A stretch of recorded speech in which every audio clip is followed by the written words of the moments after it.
Praise the Lord, जय मसीह की। आप सबको प्रभु यीशु मसीह के नाम पे लॉर्ड्स हाउस चैनल के द्वारा स्वागत करता हूं। आज प्रभु की प्रेरणा से आपके सामने एक संदेश बताना चाहता हूं। आज के दिनों में कई जवान पुरुष और स्त्री मुझसे एक सवाल पूछते हैं, भाई मैंने एक लड़के से प्यार किया है, वो लड़का यीशु मसीह को विश्वास नहीं करता, लेकिन मैं विश्वास करती हूँ, क्या मैं उस लड़के से शादी कर सकती हूँ? और कुछ लड़के कहते हैं, भाई मैं यीशु मसीह को जानता हूँ और विश्वास भी करता हूँ, लेकिन मैंने एक लड़की से प्यार किया और वो लड़की से शादी करना चाहता हूँ, क्या मैं उस लड़की से शादी कर सकता हूँ? क्या परमेश्वर की इच्छा है? देखिए, आज बहुत से लोग यही सवाल पूछते हैं, मैं एक लड़के से प्यार करता हूँ, मैं एक लड़की से प्यार करती हूँ, मेरे शादी के विषय में परमेश्वर की इच्छा जानना चाहती हूँ, क्या आप मुझे बता सकते हैं? कहकर बहुत से जवान पुरुष और स्त्री पूछते हैं। आज परमेश्वर की प्रेरणा से बाइबल में क्या लिखा है, क्या एक विश्वासी अविश्वासी को शादी कर सकता है, और शादी के विषय में एक व्यक्ति परमेश्वर की इच्छा को कैसे जाने, इस संदेश के द्वारा जानेंगे। कृपया पहले से लेकर आखिर तक इस संदेश को सुनिए और आपके जीवन में परमेश्वर की योजना को जानिए। आइए बाइबल में देखेंगे। व्यवस्था विवरण अध्याय 7 वचन 3 और 4 पढ़ता हूँ। न उनसे ब्याह शादी करना, ना तो अपनी बेटी उनके बेटे को ब्याह देना, और ना उनकी बेटी को अपने बेटे के लिए ब्याह लेना, क्योंकि वे तेरे बेटे को मेरे पीछे चलने से बहकाएगी और दूसरे देवताओं की उपासना करवाएगी, और इस कारण यहोवा का कोप तुम पर भड़क उठेगा और तेरा शीघ्र सत्यानाश कर डालेगा। देखिए, परमेश्वर ने हमें इसलिए चुना है कि हम परमेश्वर के मार्ग में चले। परमेश्वर चाहता है कि उनके बच्चे प्रत्येक जन की तरह रहे, यानी हम सबसे अलग रहे। परमेश्वर के मार्ग में चलते हुए परमेश्वर के भय रखकर परमेश्वर के वचन के अनुसार जीना हमें बहुत ज़रूरी है। आज बहुत से लोग पूछते हैं, भाई मैं एक लड़के से प्यार करती हूँ, लेकिन वो विश्वास नहीं करता, वो एक शराबी है, उसे गुटखा यानी सिगरेट इस तरह की आदत है, लेकिन मैं उसे शादी होने के बाद बदला लूँगी, उसे परमेश्वर के मार्ग में लाऊंगी। क्या परमेश्वर इसे स्वीकार करेगा? क्या परमेश्वर की इच्छा है? मैं चाहती हूँ कि परमेश्वर वही लड़का से मुझे शादी करवाए। ये मेरी डिज़ायर है, ये मेरी विश है। प्रार्थना कीजिए कि मैं उसी लड़के से शादी करूँ। परमेश्वर ने स्पष्ट रूप से इधर बाइबल में कहा कि तू अन्य जाति लोगों से शादी ना करना, यानी जो विश्वास नहीं करता उन लोगों से तू शादी नहीं करना। यदि आप शादी करेंगे तो आप उनके ओर मुड़ेंगे, लेकिन वो आपके ओर नहीं मुड़ेंगे। आज बहुत से लोग यही बात बोलते हैं, शादी होने के बाद मैं उस लड़के या लड़की को परमेश्वर के मार्ग में ला लूँगी और उसे बुरे आदतों से बाहर निकालूंगी, कहकर बहुत से सिस्टर्स कहते हैं, ब्रदर्स कहते हैं, लेकिन ये हकीकत में संभव नहीं है। शायद शादी होने के बाद आप बदल जाएंगे, लेकिन वो बदल नहीं सकते। बहुत से लोग संसार में आज है, एक अविश्वासी से शादी करते हैं, शादी के बाद वो लड़का प्रभु को नहीं मानता और भी अपना जीवन बर्बाद करता है, लेकिन वो सिस्टर रोते हुए कलीसिया आकर, भाई मेरा पति अविश्वासी है, मैंने अविश्वासी से शादी किया, मैंने सोचा कि वो बदल जाएगा, लेकिन मेरा जीवन और भी खराब हो गया है, मेरे बच्चे हैं, वो ठीक तरह देखभाल नहीं करता। भाई प्लीज़ प्रार्थना कीजिए कि वो यीशु को ग्रहण करे। भाई मैं एक अविश्वासी से शादी की हूँ, लेकिन मैं यीशु को मानती हूँ, मैं सीक्रेट से यानी रहस्य से प्रार्थना करती हूँ, पति से झूठ बोलकर कलीसिया आती हूँ। अगर वो जान गया कि मैं कलीसिया जाती हूँ तो मुझे बहुत मारेगा, डांटेगा, गालियाँ देगा, क्या करूँ भाई? मैंने उनसे पूछा, शादी के पहले ही आपको सोचना था ना, क्यों आपने एक अविश्वासी से शादी किया? तो कहते हैं, भाई शादी के पहले मैं यीशु को नहीं जानती, लेकिन अब जानती हूँ। ठीक है, यदि आपकी शादी होने के बाद आप यीशु को जाने हैं तो आपकी कोई गलती नहीं है। आपके विश्वास के द्वारा, आपकी प्रार्थनाओं के द्वारा आपके पति बदलेगा। लेकिन ये संदेश मैं उनसे बोल रहा हूँ जो जानबूझकर यीशु मसीह को जानकर उनको ग्रहण करने के बाद भी एक अविश्वासी से प्यार करके शादी करते हैं और कहते हैं कि मैं उसे बदला लूँगी, लेकिन वो बदलता नहीं, मगर आप ही बदल जाते हैं।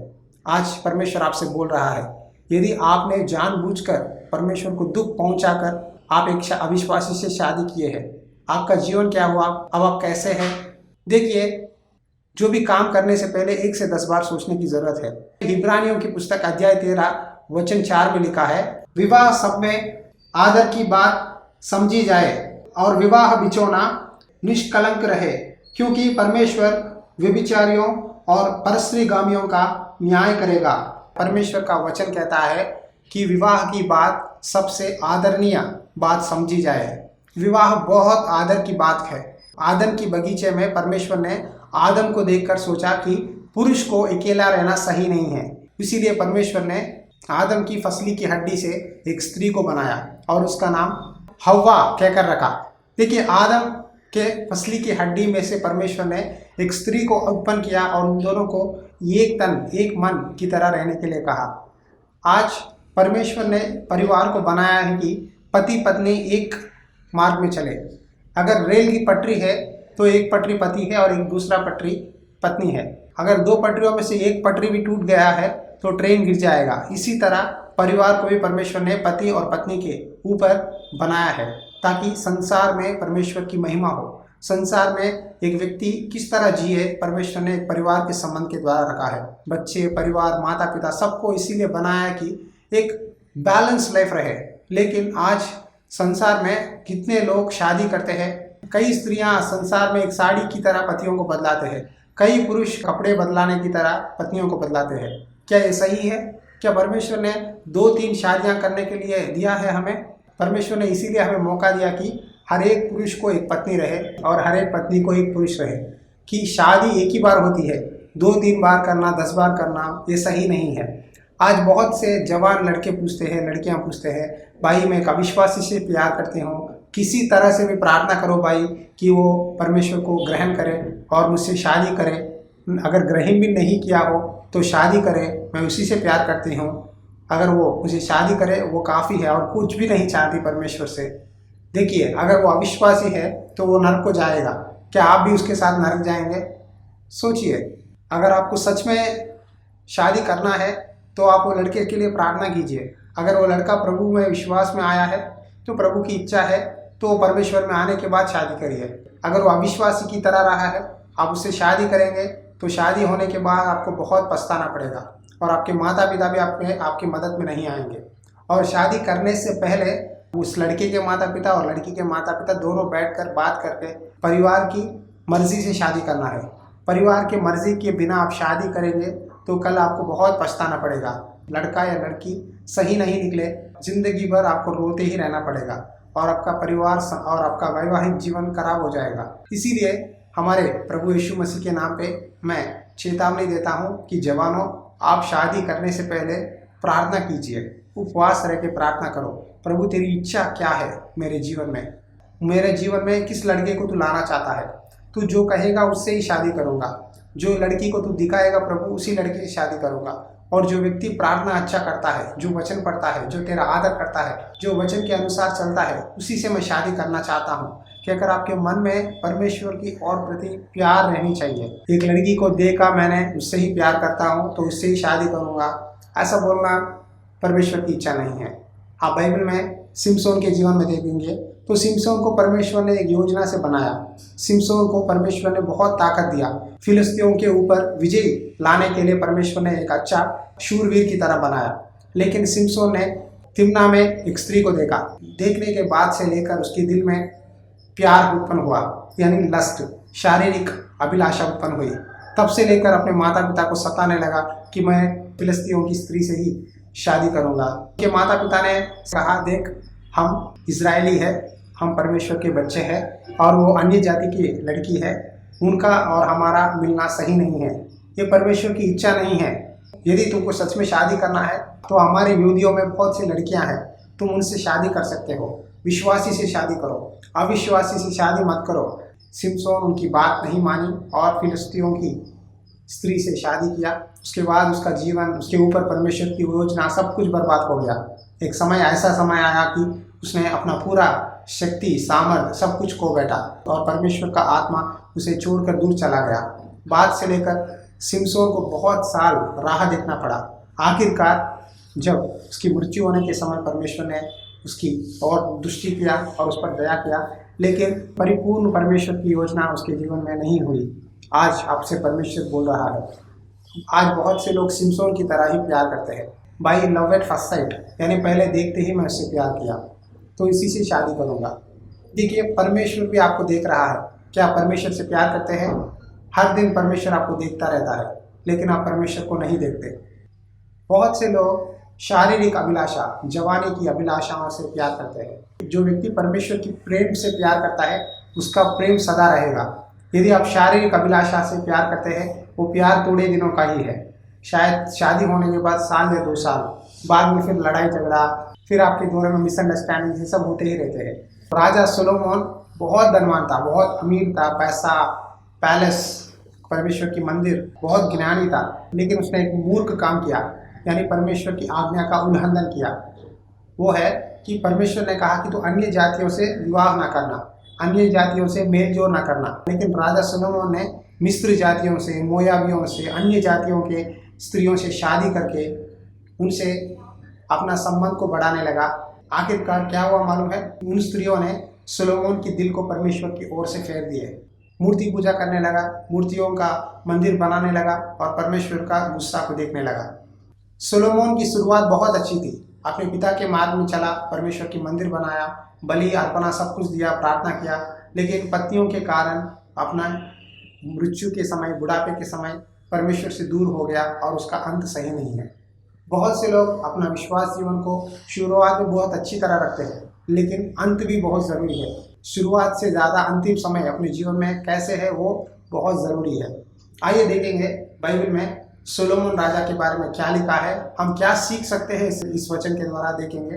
मैं पढ़ता हूँ, सुनिए। पहला राजाओं की पुस्तक अध्याय 11 वचन 1 से लेकर पढ़ता हूँ। परंतु राजा सोलोमन फिरौन की बेटी और बहुत सी विजातिया स्त्री से, जो मोहाबी, अम्मोनी, एदोमी, सीदोनी और हित्ती थी, प्रीति करने लगा। वे उन जातियों की थी जिनके विषय में यहोवा ने इजराइलियों से कहा था, तुम उनके मध्य में न जाना, ना तुम्हारे मध्य में आने पाए। वे तुम्हारा मन और देवताओं की ओर निस्संदेह फेरेंगी। उन्हीं की प्रीति में सोलोमन लिप्त हो गया। उसके 700 रानियां और 300 रकेलियां हो गई थी, और उनकी इन स्त्रियों ने उसका मन बहका दिया। अतः जब सोलोमन बूढ़ा हुआ, तब उनकी स्त्रियों ने उसका मन फिराए देवताओं की ओर बहका दिया, और उसका मन अपने पिता दाऊद के समान अपने परमेश्वर यहोवा पर पूरी रीति से लगा न रहा। बाइबल में स्पष्ट रूप से लिखा है, सोलोमन का मन परमेश्वर की ओर से फेर दिए। वही लड़का अच्छा है, वही लड़की अच्छी है, उसी से शादी करूँगा, मैं क्या करूँ। आप किसी तरह से भी प्रार्थना करिए भाई, प्लीज़ भाई, मेरी ख्वाहिश है कि वो लड़के से शादी करो या वो लड़की से शादी करो। लेकिन शादी के बाद आपका जीवन क्या है, आपका परिवार कैसा होगा, आप नहीं जानते, परमेश्वर जानता है। परमेश्वर जो भला है वही देगा। इसीलिए आप परमेश्वर को समर्पण कीजिए अपना जीवन को। आप अपने जीवन में जो चाहे मैं करूँगा, परमेश्वर को स्वीकार करना पड़ेगा मुझे। बाइबल में लिखा है कि मांगो तो दिया जाएगा, खटखटाओ तो खोला जाएगा। तो जो भी मैं मांगता हूँ परमेश्वर देगा, कहकर मत सोचिए। परमेश्वर जो अच्छे है वही देगा। पहले आपको अपना जीवन परमेश्वर के सामने समर्पण करना है, यानी सबमिट करना है कि परमेश्वर तेरी इच्छा क्या है, तू क्या चाहता है। जो मैं चाहता हूँ वो नहीं करना चाहता, लेकिन तू क्या चाहता है वही करना चाहता हूँ, कहकर आप निर्णय लेंगे और परमेश्वर के हाथों में अपना जीवन रखेंगे, तो ज़रूर परमेश्वर आपके जीवन में एक अच्छा लड़का या लड़की के साथ आपका शादी होने में मदद करेगा। शादी के विषय में कृपया रॉन्ग स्टेप मत डालिए। बहुत से लोगों के जीवन बर्बाद हो गया, डाइवर्स केस या कोर्ट केस या परिवार बर्बाद होना, इस तरह बहुत से लोग रो रहे हैं। कृपया प्यारे भाइयों और बहनों, मैं रिक्वेस्ट करता हूँ कि आप शादी के विषय में रॉन्ग स्टेप मत डालिए। प्रार्थना कीजिए, अपने माता पिता को बताइए और प्रभु की इच्छा को जानिए। मैं मेरी पत्नी, जब शादी से पहले हम दोनों एक दूसरे से जानते हैं। मैं मेरी पत्नी अन्य जाति से आए हैं, लेकिन मैं मेरी पत्नी से 1 साल पहले यीशु को ग्रहण किया।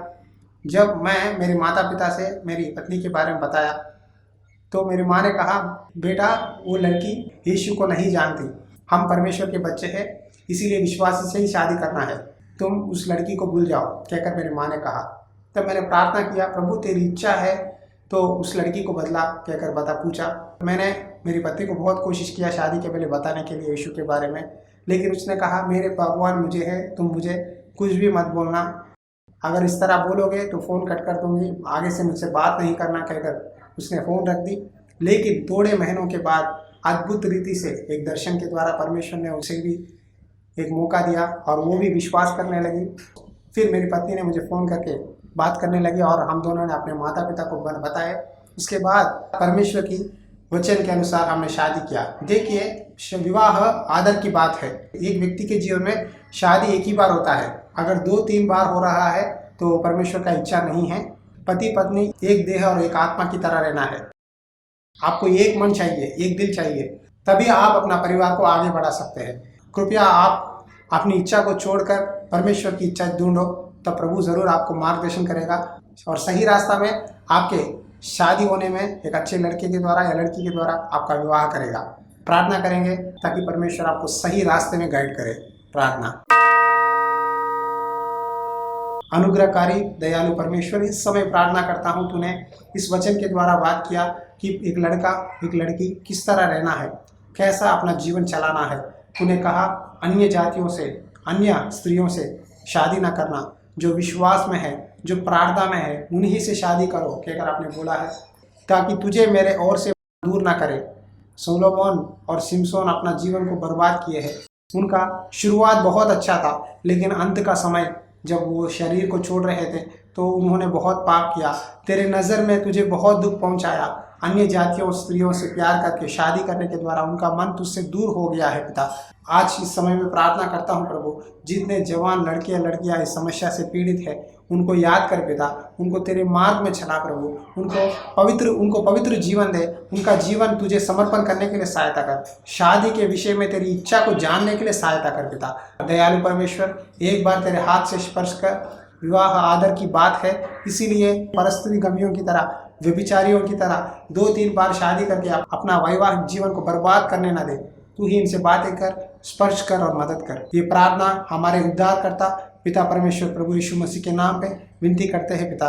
आमेन, आमेन। मसीह में प्यारे भाइयों और बहनों, आशा रखता हूँ कि प्रभु ने आपसे इस संदेश के द्वारा बात किया है। यदि आपकी कोई सवाल है तो आप कमेंट्स के द्वारा हमें बता सकते हैं। उसी तरह इस व्हाट्सएप के नंबर पर आपकी प्रेयर रिक्वेस्ट मैसेज करिए। लॉर्ड्स हाउस सेवकाई के लिए, खास करके हमारे परिवार के लिए प्रार्थना कीजिए। यदि सच में इन संदेशों के द्वारा आप आशीषित हुए हैं तो आप इस सेवकाई में सपोर्ट कर सकते हैं, क्योंकि परमेश्वर के काम में बहुत चीज़ों की ज़रूरत है। यदि आपको प्रेरणा मिली तो आप भी सेवकाई में आपके बेटों के द्वारा सपोर्ट कर सकते हैं। प्रभु की इच्छा हो तो और एक संदेश के द्वारा आपके साथ मिलूंगा। God bless you.